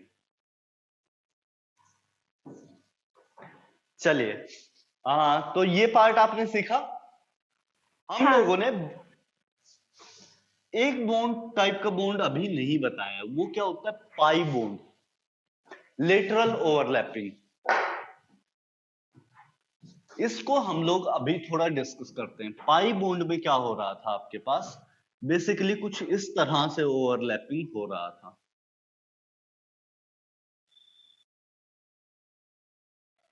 ओके, कुछ इस तरह से ओवरलैपिंग पाई बॉन्ड के अंदर हो रहा था आपका। और कुछ इस तरह से अगर ओवरलैप बनेगा तो हम लोग क्या बोलेंगे कि ये बॉन्ड में ओवरलैप काफी कम हुआ है as compare to sigma bond, क्योंकि सिग्मा बॉन्ड में जो ओवरलैपिंग का एक्सटेंट था वो कुछ ज्यादा ही था। सिग्मा बॉन्ड कुछ इस तरह से आपका बन रहा था, है ना? कुछ इस तरह से आपका सिग्मा बॉन्ड बन रहा था और इसमें ये पार्ट पूरा ओवरलैपिंग में जा रहा था। तो यहां पर दिखाई दे रहा होगा कि ओवरलैपिंग काफी अच्छी है, लेकिन यहां पर ओवरलैपिंग काफी कम है। डिफरेंस दिखाई दे रहा है आद्या? हाँ, दिख रहा है। तो इसका मतलब क्या होगा? ये जो पाई बॉन्ड है ये सिग्मा बॉन्ड से वीक होता है। ये सिग्मा बॉन्ड है। सो मैं सिंपली जितना क्या ज्यादा बोलूंगा? ओवरलैप उतना ज्यादा स्ट्रॉन्ग। उतना ज्यादा स्ट्रॉन्ग बॉन्ड। जितना ज्यादा ओवरलैपिंग होगी उतना ज्यादा स्ट्रॉन्ग बॉन्ड बनेगा। ठीक है? सो एक स्टेटमेंट लिख लो, pi bond is weaker than sigma bond.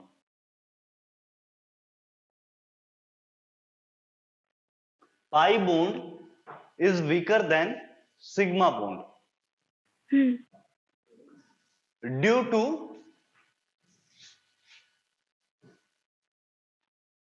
poor overlapping, due to poor overlapping of orbitals, due to poor overlapping of orbitals. Perfect?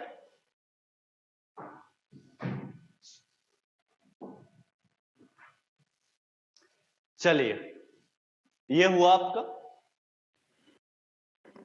Yes sir. ठीक है।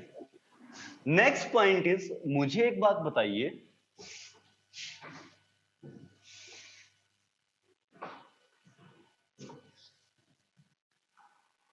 आपके पास पाई बॉन्ड एक है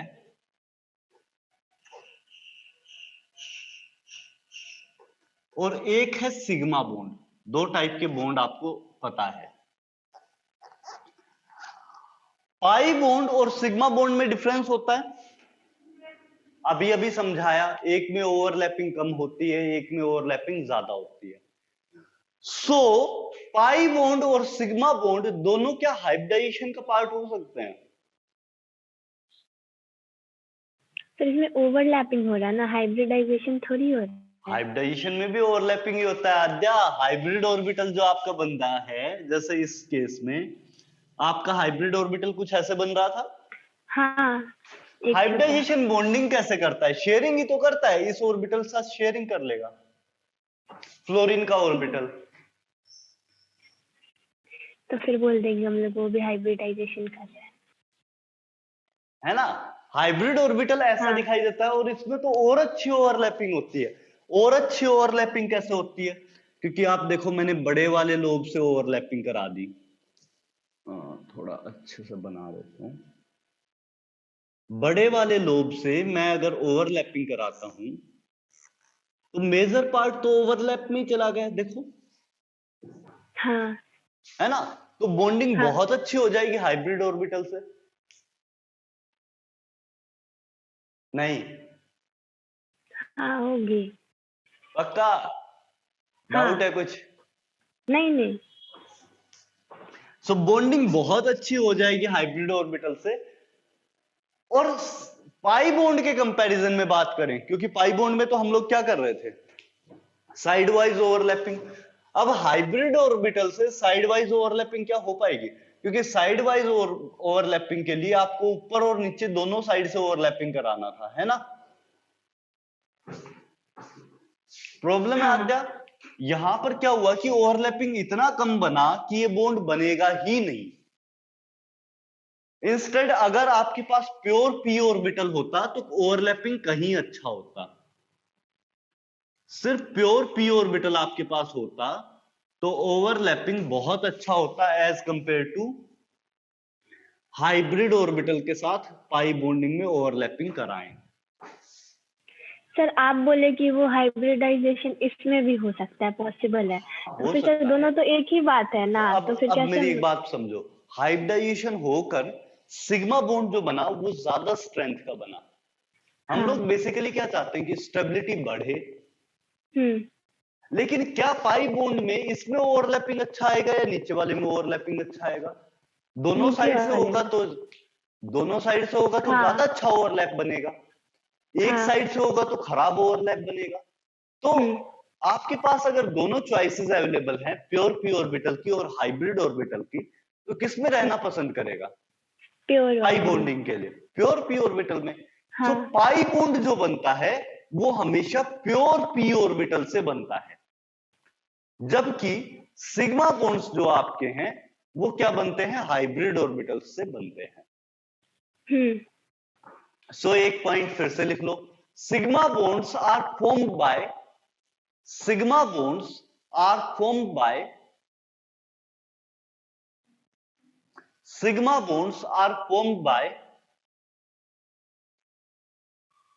overlapping of hybrid orbitals,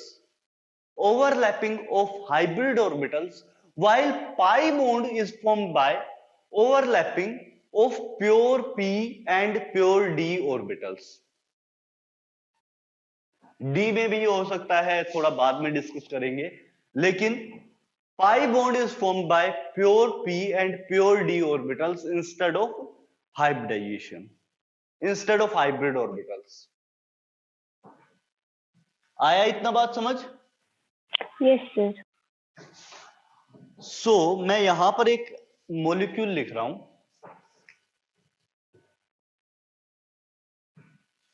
या पहले एक और चीज समझाता हूं। ये बात समझ आई तो ये हटा देता हूं एक बार। हाँ। आपको नंबर ऑफ सिग्मा बॉन्ड्स और पाई बॉन्ड निकालने हो तो हम लोग क्या कर सकते हैं, स्ट्रक्चर के अंदर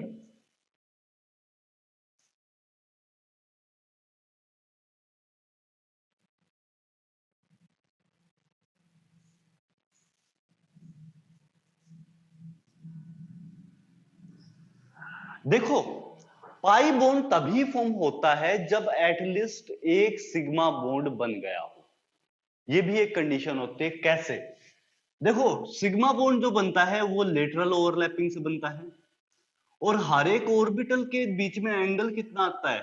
आपने देखा होगा कि प्योर पी ऑर्बिटल्स के बीच में एंगल 90 का होता है,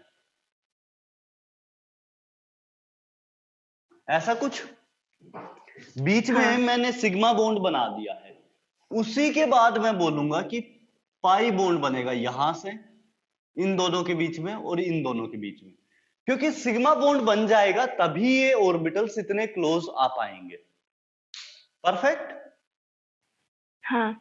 सो pi bond is only formed after formation of sigma bond, और सिग्मा बॉन्ड हमेशा एक ही बनता है दो एटम्स के बीच में। जब भी दो एटम होंगे तो ऑर्बिटल एक दूसरे के साथ 90 के एंगल पे है, मतलब एक ऑर्बिटल यहां पर हुआ तो दूसरा ऑर्बिटल यहां पर होगा, मतलब एक एक्सिस के अलोंग एक ही ऑर्बिटल आ पाएगा, है ना आद्या? हाँ। और एक ही ऑर्बिटल फिर ऐसे लेटरल ओवरलैप बना पाएगा, दूसरा ऑर्बिटल इसी तरह का ओवरलैप नहीं बना पाएगा जैसा ये ओवरलैप है।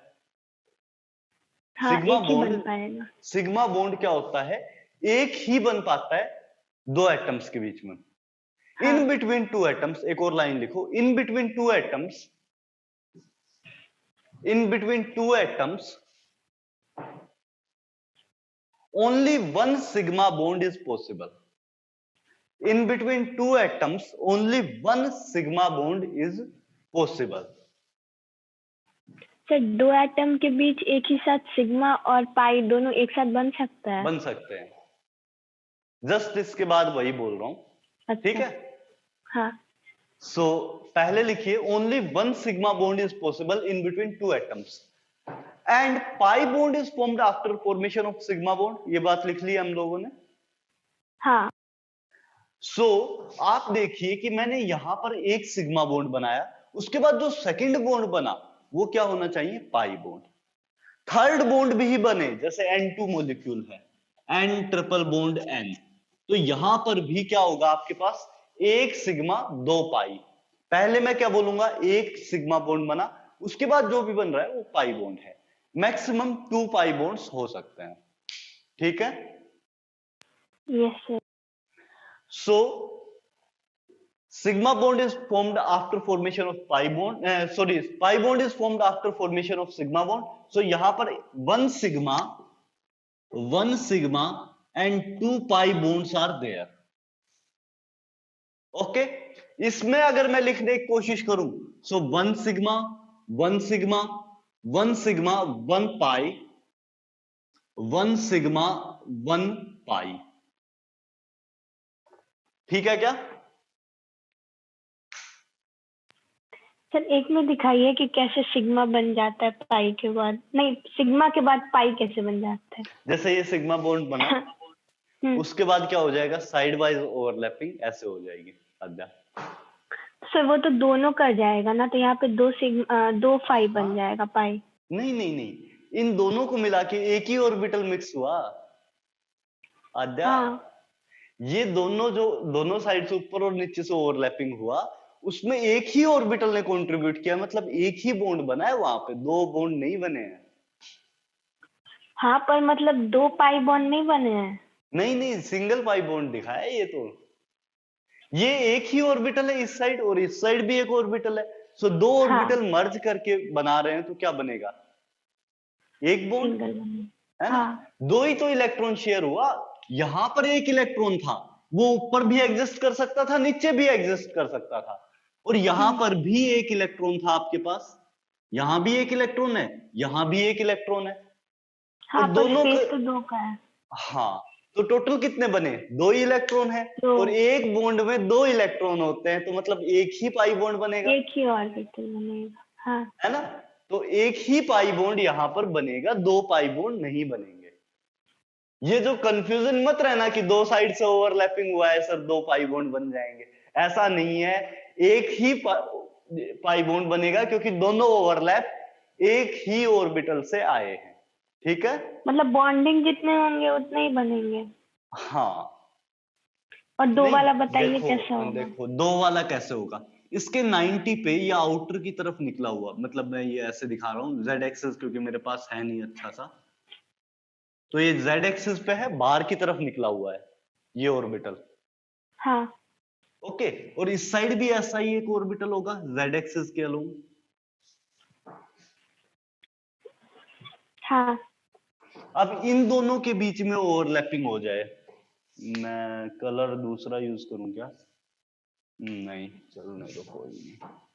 इन दोनों के बीच में यहां पर ओवरलैपिंग हो जाए और इस तरफ ओवरलैपिंग हो जाए, हो सकती है आद्या? हाँ, मतलब z एक्सिस के साथ. मैं कुछ एटम लेके समझाने की कोशिश करता हूँ. एक सेकंड देना मुझे.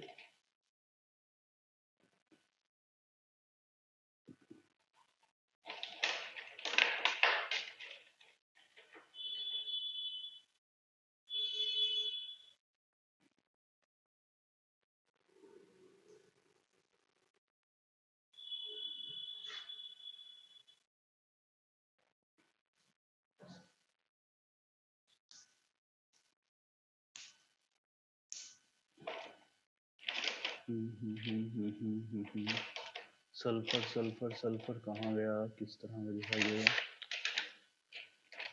Colour colour colour colour, yes, yellow. देखिए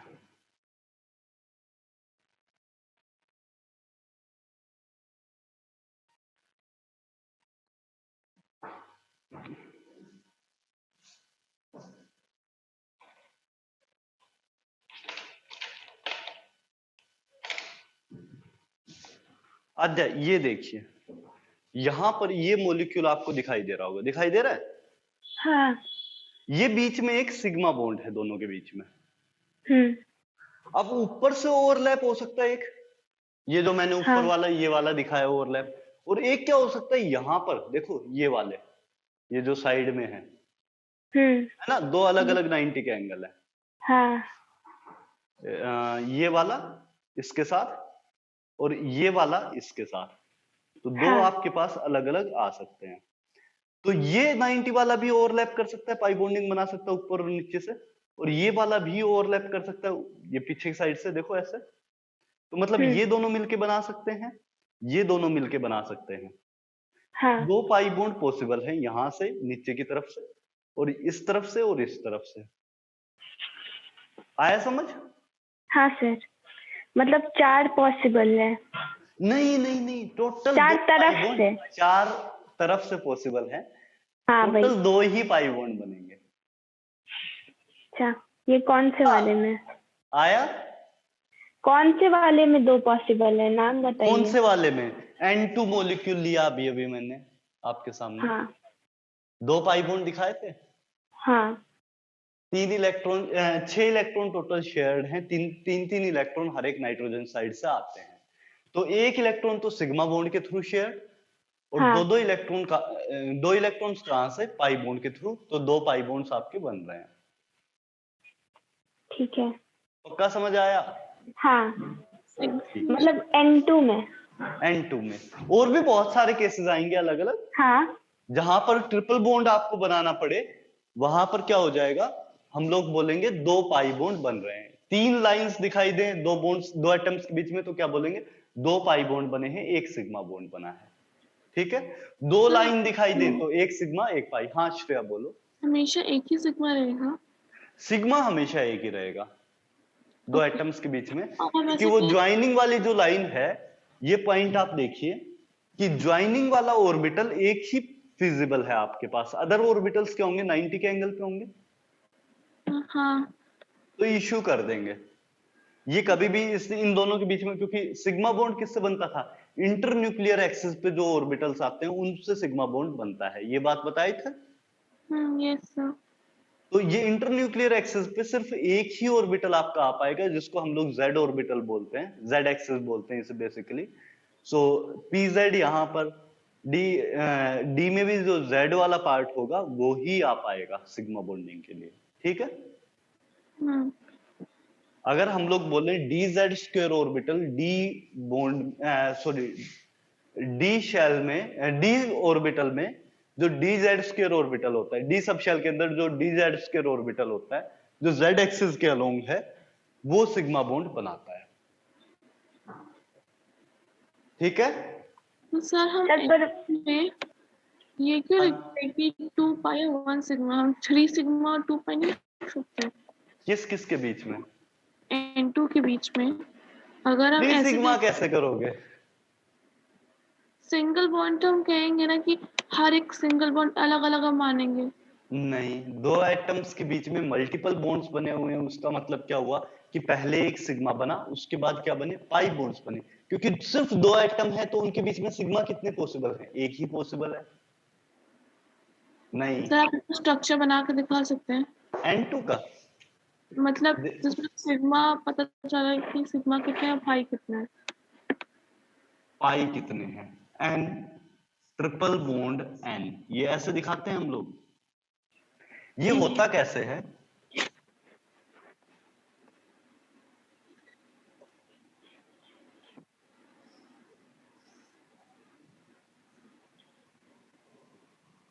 ये 3 ऑर्बिटल होंगे श्रेया इसके पास।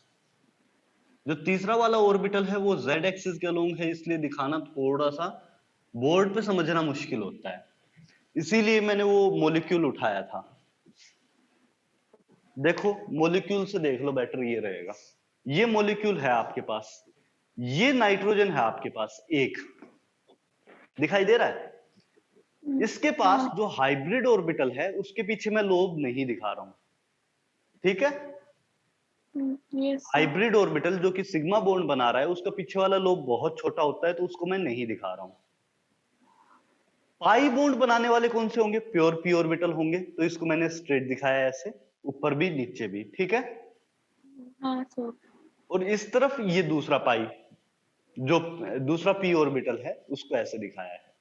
अब देखो इसने क्या की, दूसरे नाइट्रोजन के साथ जो कि एग्जैक्टली ऐसा ही था, ऑर्बिटल शेयर कर लिया। तो ये बीच में क्या हुआ, एक सिग्मा बॉन्ड बना आपका। हाँ अब जब एक सिग्मा बॉन्ड बन गया, उसके बाद फर्दर इलेक्ट्रॉन शेयर करने हैं ताकि इसकी वैलेंसी कंप्लीट हो जाए, क्योंकि नाइट्रोजन को 3 इलेक्ट्रॉन शेयर करने पड़ते हैं टू कंप्लीट इट्स वैलेंसी, है ना। यस मिनिमम 8 पे पहुंचने के लिए इसको 3 इलेक्ट्रॉन शेयर करने पड़ेंगे। यस अब एक इलेक्ट्रॉन तो यहां पर शेयर हो गया, बाकी 2 इलेक्ट्रॉन्स का क्या करें? तो क्या होगा, यहां पर ये जो आपके पास पी ऑर्बिटल है, ये इस पी ऑर्बिटल के साथ इलेक्ट्रॉन शेयर कर लेगा और क्या बनाएगा, पाई बॉन्ड, क्योंकि साइडवाइज ओवरलैपिंग है। हाँ और ऐसे ही इस मॉलिक्यूल को रोटेट करके लेके आया तो ये भी शेयर करेगा इसके साथ। फिर वो पाई बॉन्ड बनाएगा। तो कितने पाई बॉन्ड हो गए? 2 पाई बॉन्ड हो गए और एक सिग्मा बॉन्ड हुआ। समझा। पक्का? पक्का। ठीक है। सर बिना सिग्मा के पाई नहीं बन सकता ना? क्योंकि देखो बिना सिग्मा इतने क्लोज आ ही नहीं पाएंगे, हाँ बॉन्डिंग करने लायक क्लोज आ ही नहीं पाएंगे। सर, जब मेरा एक ये बार क्वेश्चन था कि अगर वो पास आएंगे तो फिर ऊपर नीचे दोनों ना मतलब ओवरलैप कर जाएगा, पर बॉन्ड बनेगा एक, पर ओवरलैप तो 2 जगह हो दोनों रहा है साइड ना। से होगा, बिल्कुल। तो फिर हम लोग क्यों नहीं बोल रहे हैं कि 2 पाई बॉन्ड? देखो बॉन्ड किसको बोलते हैं, जहां पर 2 इलेक्ट्रॉन्स आए इन बिटवीन, है हाँ ना। 2 साइड से ओवरलैप करके आद्या आपके पास कितने इलेक्ट्रॉन शेयर हुए? इस ऑर्बिटल में भी 2 एक इलेक्ट्रॉन, इसमें भी एक इलेक्ट्रॉन, नेट मिला कितने इलेक्ट्रॉन्स आए? 2 तो फिर कितने बॉन्ड बोलेंगे? एक बॉन्ड हो रहा है पर ओवरलैप दोनों जगह हो रहा है। दोनों जगह हो रहा है। आया? हाँ हाँ ठीक है। हाँ। आज मैं 11 बजे से डाउट्स के लिए अवेलेबल रहूंगा, तो आपको डाउट्स हो तो 11 बजे आप कांटेक्ट कर सकते हैं, ठीक है। सर 11 बजे ओके। क्लास है। तो फिर क्या टाइम फ्री है आपका वो बता दो। पता नहीं, शाम क्या? को। शाम को। हाँ तो मैसेज कर देना श्रेया, जिस भी टाइम आपको टाइम चाहिए हो बता देना, ठीक है। Okay sir. ठीक है, बाकी लोगों के लिए 11 बजे अवेलेबल रहूंगा, ऐसा मत करना कि गायब हो जाओ, मतलब अगर दिक्कत है तो पूछ लेना, ठीक हाँ। है। चलिए लेक्चर को एंड कर दें। Thank you sir. चलिए बाय। Thank you sir.